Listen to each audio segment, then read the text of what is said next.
Parlons de curiosité. Qui entre au supermarché. Avec les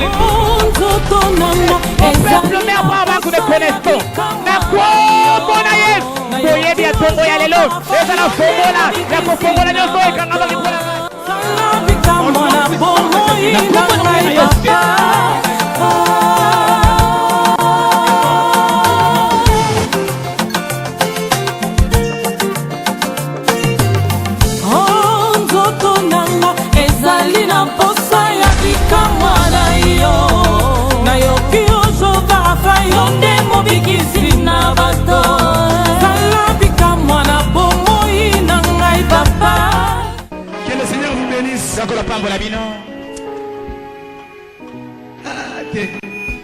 Je les ai chauds. Amen, amen.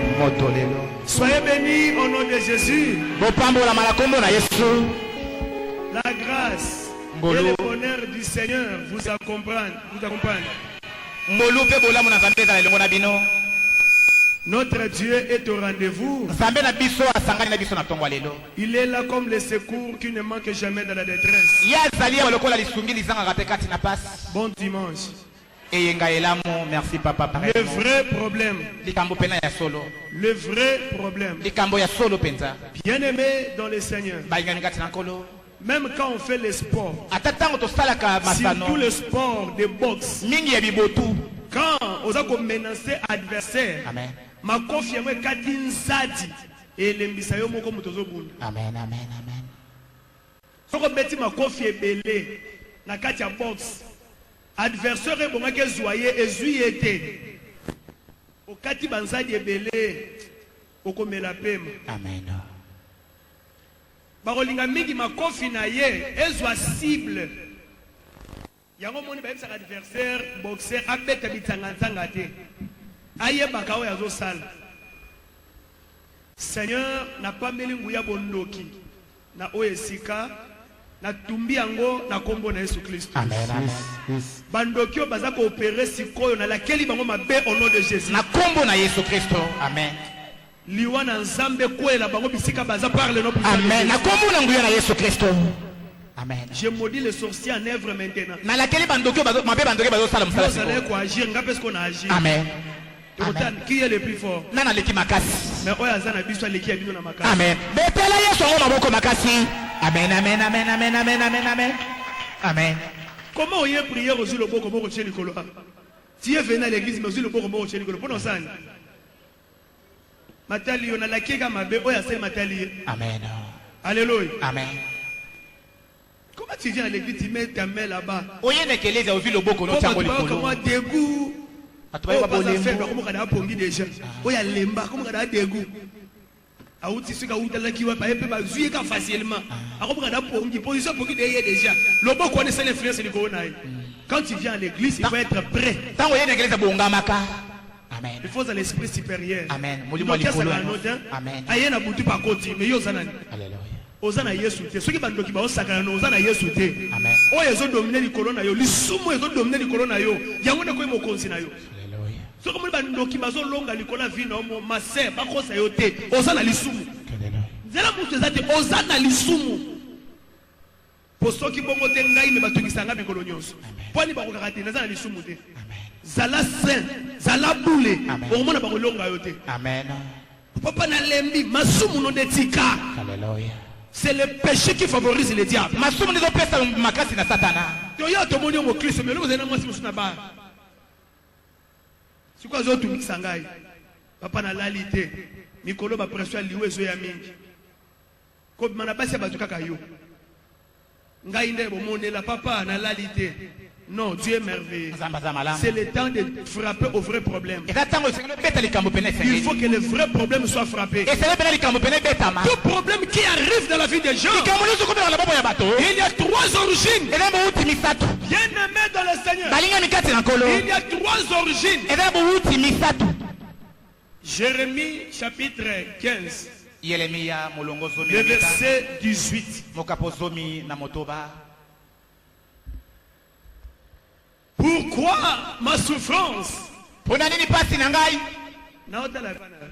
pourquoi Ma souffrance est-elle continuelle?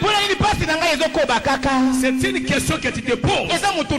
Pourquoi je souffre sur la terre? Pourquoi ça ne marche pas?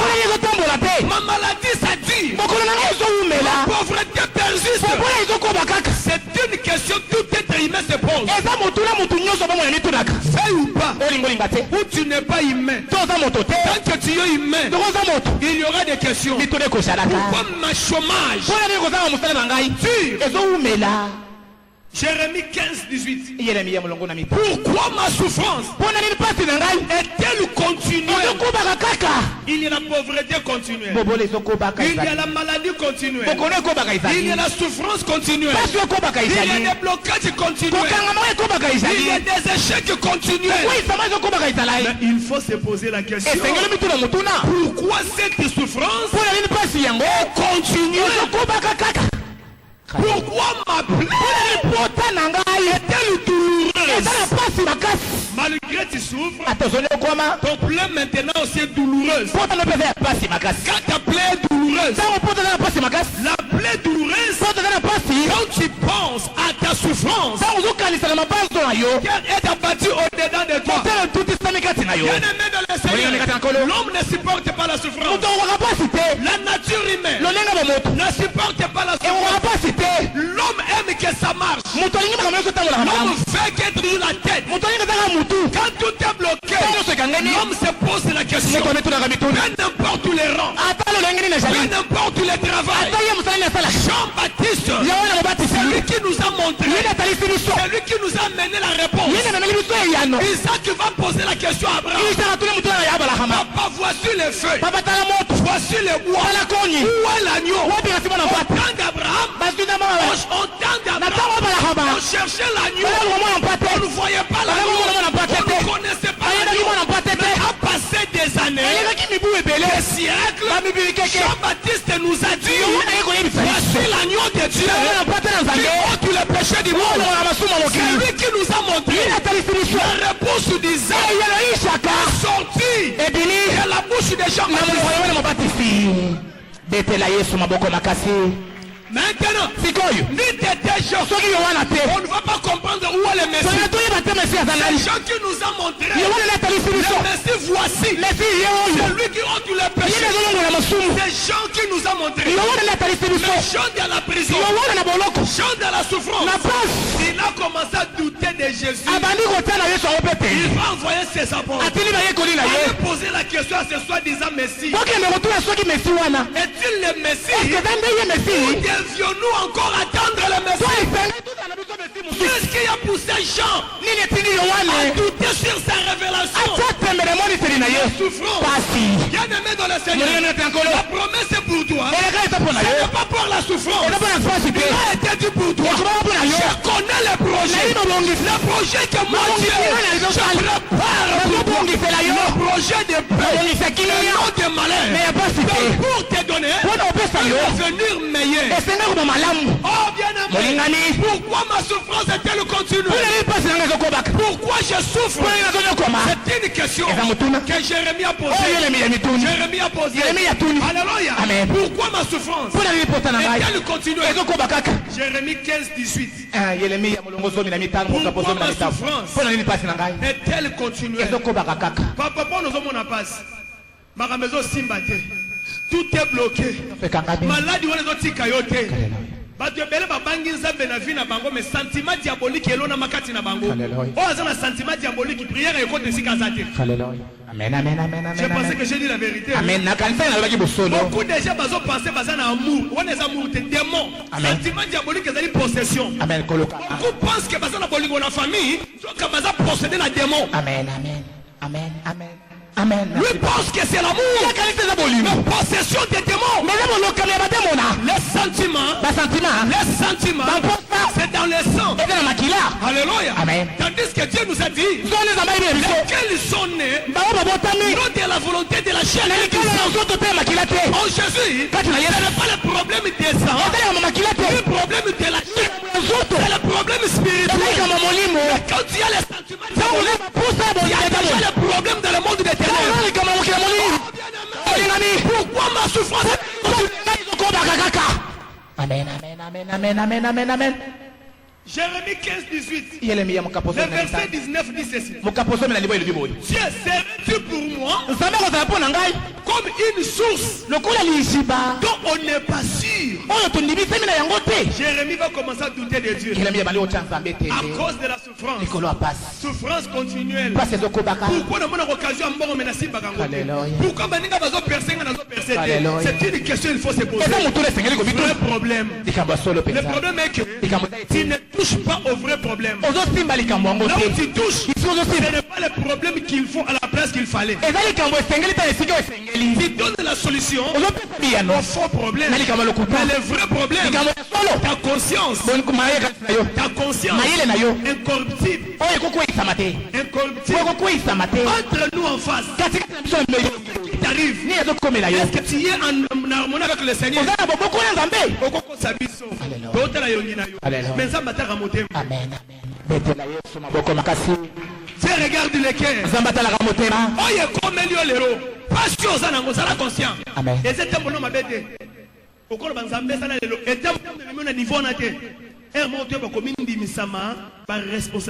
Alléluia.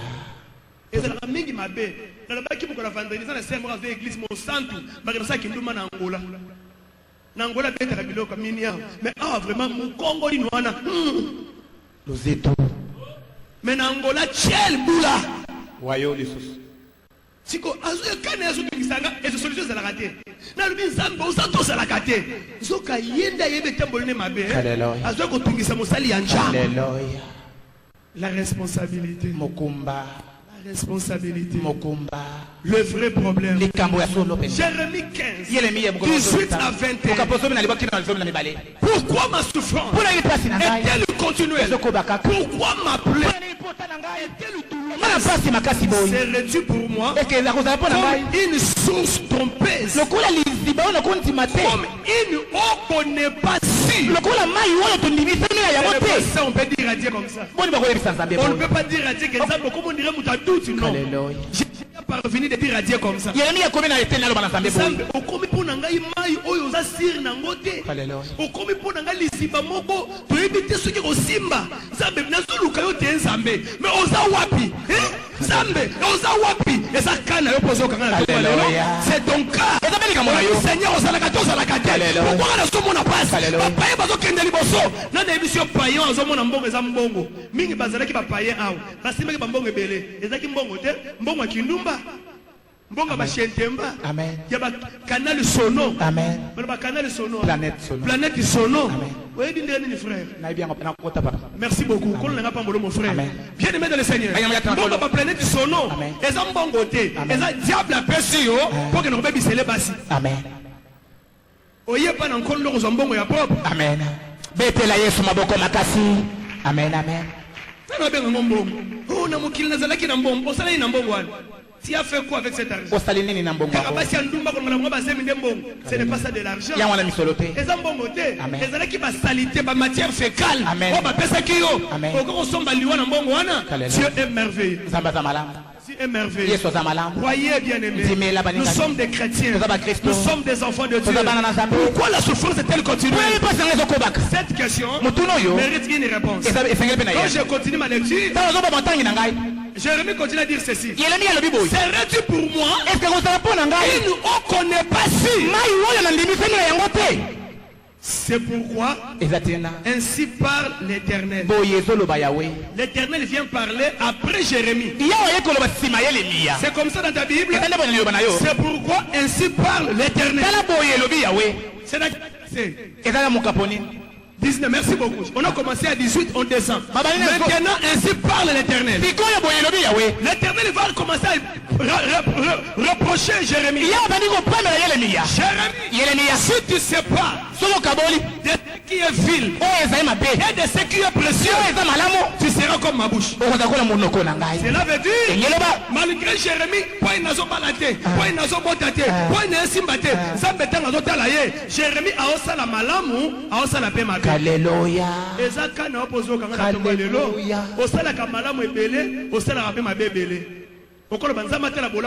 Merci beaucoup. Papa Gilles, maman par exemple, garçon moko akoti bandi azwi mbele atie mama na yo mama na kufi lokola policier pesi okanda landanga be papa juge bakangi garçon wana batie na prison juge akati akende prison balingi bakata likambo ayebisi juge boy juge abokatela mpola komikaka mama ya Gilles mais nasala bolamu ebele nasunga bato na bahôpitaux wana criminel apesi bapreuve baimage nasunga bato ebele na prison nasunga bana bakwashe encore nasala bolamu ebele na mboko oyo kaka mpona bomi mama ya Gilles nde bokangi ngai Gilles eyoki ye mawa alobi te moto malgré mabe moko asali abikisa bato ebele adeklare liberté ya moto wana abimi akoma otambola Gilles mpo na yo juge wana azali bon juge to juge ya mabe babengaka siko nzambe véritable juge juste juge mokati ya makambo yo ozosala malamu na mabe soki nzambe afavorize yo okobenga ye faux juge abengamaka juste juge betela Yesu maboko efongwamelo azobengama juste nani juge mokati makambo asembo yalandelaka biso mpenza bien ye 10 moins 1 est égal 0 yoka likambo mais yo olobi est égal 9 yoka likambo Jérémie azomélanger ce qui est vil de ce qui est précieux aosala malamu aosala na mabe mais azalaki presse kokataki nzambe nzambe ondiri ozalaka no te okomi libaku mpo na ngai nzambe okomi boye mpo non nzambe azotala ye kaka un dieu patient alobi Jérémie mafinga ozoloba wana yo nde soki lelo ozwi mokano ya kokabola mabe na malamu munoko nwana ekomi lokola munoko na ngai munoko ya nzambe eza nini munoko ya nzambe ekelaka Nzambe ratakate libala olingi ozwa wana soki oyo munoko ya nzambe okoloba libala yaka na mwa oyo libala ekoya okokoma porte bonheur ya yo moko mais Jérémie azangaki yango mpona nini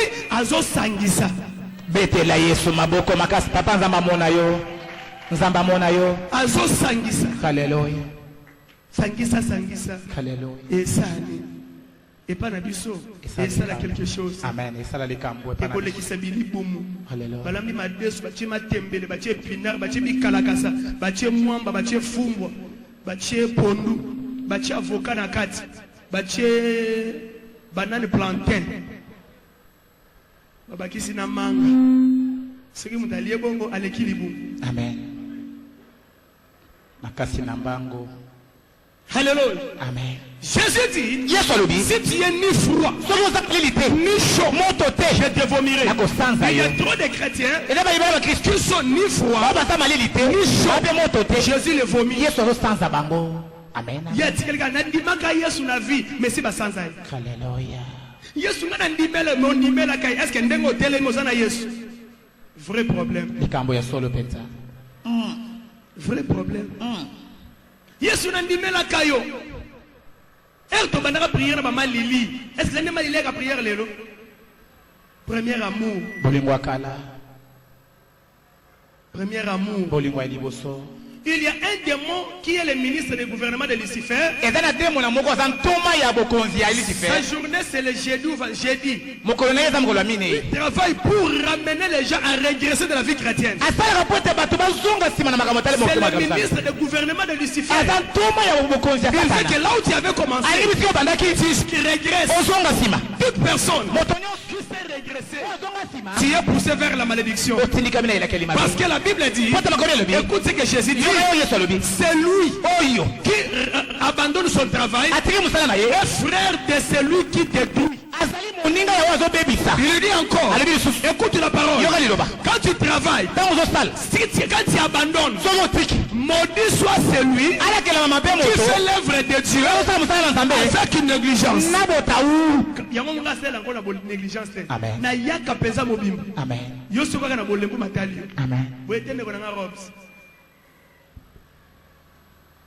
Il faut être chaud. Il faut être chaud. Ni froid, ni chaud. Dieu va te vomir. Jérémie mélangé. Jérémie un enfant de Dieu. Dieu, Iye mwana na Nzambe. faisait tout dans sa vie. Azali kosala nyonso na bomoi na L'occasion ye. de faire le bien, il le fait. Liba kosala bolamu asali. L'occasion de faire le mal, il le Liba fait. kosala pe mabe asali. Si tu fais de telles choses, So sa biloko boyi. tu vas tomber dans le camp de Satan. Okokuya na ngambo ya Satana. Si tellement sa sainteté va réagir. Nzambe bosembo na ye kosala. Dieu ne supporte pas le saleté. Akokaka mbindo te. Être saint, la sanctification n'est pas difficile. Kozala bosantu eza makasi te. Bien aimé, c'est la décision seulement. Eza mokano kaka. Ne dis pas que c'est très difficile. Koloba te eza makasi koleka. Si seulement tu prends la décision, Soko zoka mokano. tu dis à partir d'aujourd'hui, Oyebisi banda lelo. j'abandonne cette vie. Natiki bomoyo Et oyo. puis tu marches à l'intérieur de cette décision. Obandi kotambola na kati ya mokano zwi. C'est parti. Ebandi. Tout commence par un. Nyonso ebandaka na Ce n'est moko. pas très difficile. Eza pasi makasi La te. crainte du Seigneur, Kobanga nkolo. c'est le commencement de la Eza sainteté. bobandeli ya bwanya. Tobeteli Yesu mabaki. Si tu sais pas, Soki okaboli. il y a mon qui a raison. Hein? Est-ce que Nzamba ko sepelo mona pas sur mon âne? Mabe na yo eza ko lokanzela na yo. Amen. Buso bozo sala. Et puis nous on est église où mal à l'aise, biloko sala kilo bi samedi. Ba appelle bo sola kilo ba rappelo biloko bo sala ki. Tu es déjà mal à l'aise. Ah, ozange kimia. Église besoin de ma vie privée à battre. Église il n'y a pas de vie privée. Si comme molimo na Nzamba lo. Amen. Amen. On n'a pas besoin de la démocratie à l'église. Tona bosenga bonsomi te na ekelesia. Bon somme eza liberté, tant besoin bon somme. Tona bosenga ya kokomisa lela te na ekelesia.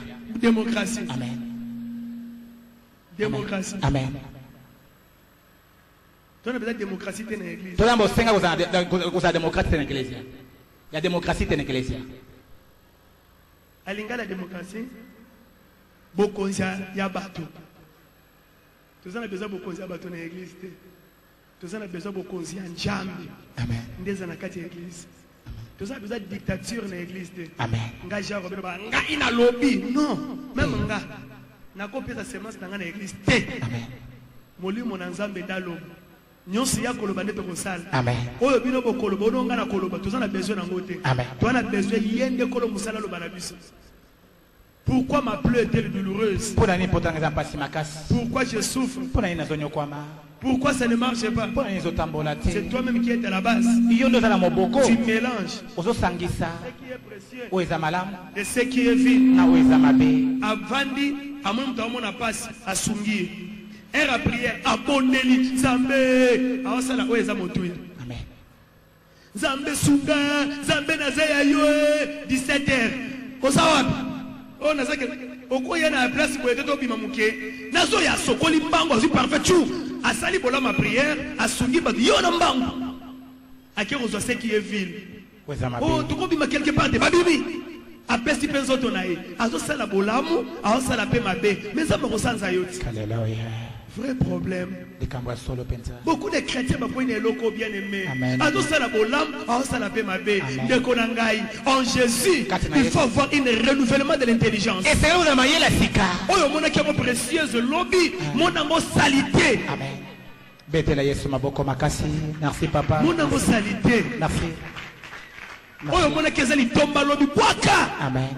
Et puis ce qui est loko mokote. Hallelujah. Change ta façon de vivre. Bongo lelo le bomo ina yo. Si tu sépares de ce qui est précieux Soko kabona na weza malamu na weza et mabe. de ce qui est vil, Na weza mabe. tu seras comme ma bouche. Okozala kola muno kwa Nzambe. Alléluia. Amen. Et puis, deuxième réponse, nous avons enseigné Jérémie, verset 19. Tu te tiendras devant moi. Ah, okotelema liboso na ngai. C'est ça bon, hein? Ah, et liboso fuka boye nangai, ma beotika, malamo sal. Azai ko sangisi. Hallelujah. Biso bota pressa ko saka na Nzambe. Pasteur na lembi nangai, Nzamba ngo na boneli mingi. Na ba témoignage maman ka na l'église na biso. Azako ki l'église une année. Akoya, maman Marie Mouchinga ba yedi mamango. Maman Marie Mouchinga yi mamango. Akima ka une année, aye un mois, akimi une année décidé. Siko makambo osi batena ndakuna, aye ko tungisa nga yedi na babu, maman mukolo. Papa na lembi, Nzamba ngo tuzo sambela. Na yekele ki mo mawa, na consoler, na teya na bonde na bonaye. Mais biloko lobaki na bengana ki. Poya na yeko loba papa, makabizo simba te na ndaku était que pasteur na ko compatir na ye. Je dirais à père to bonde la maman, Nzamba. Mais yoko loba bakisi, Nzamba ko tozo lukonira tozo lukate. Na bi ah, na maonyo se lobu. Na bi mama yo ka prière. Si ki bagayi na ne, ah te bi mabima. Ah mbebe mabe. Papa, est-ce que ma prière vient à gagner intelligence? À ce que tu as dit que tu as dit que tu as dit na semaine, yo za la kate. Tango tozo bonde yo zalaka te. Amen, amen, amen, amen. Koluka nzambe futa. Amen, amen, amen. Koluka nzambe za na bénéfice. Amen. Koluka nzambe za malamu. Amen. Et ça parti politique te. Au fond de l'occasion te. Tu es l'équisateur wa te. Tu es koyeba volonté ensemble. Amen. Nzambe zo zela nangani. Nzambe zo zela nangani. Alléluia. Qu'est-ce que Dieu attend de moi? Nzambe zo zela nangani. Si tu es mis liboso nanga Jérémie, je te répondrai. Nakoyanola yo. Mais ça va être. Tu te tiendras devant moi et je te répondrai. Jérémie avait besoin de quoi? Besoin de réponse de Dieu. Mais Dieu lui répond, si tu te tiens devant moi, tu auras la réponse. Cela veut dire Jérémie n'était pas la présence de Dieu. Beaucoup sont ici, ne sont pas dans la présence de Dieu. Ceux qui disent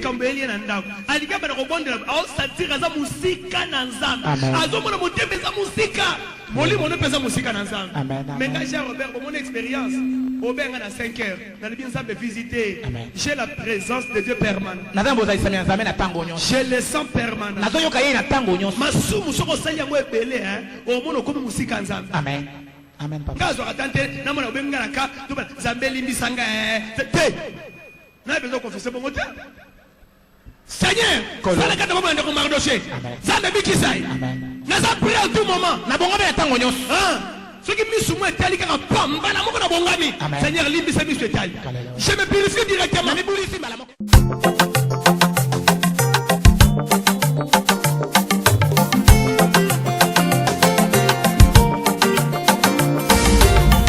Oh, toto nanga ezali na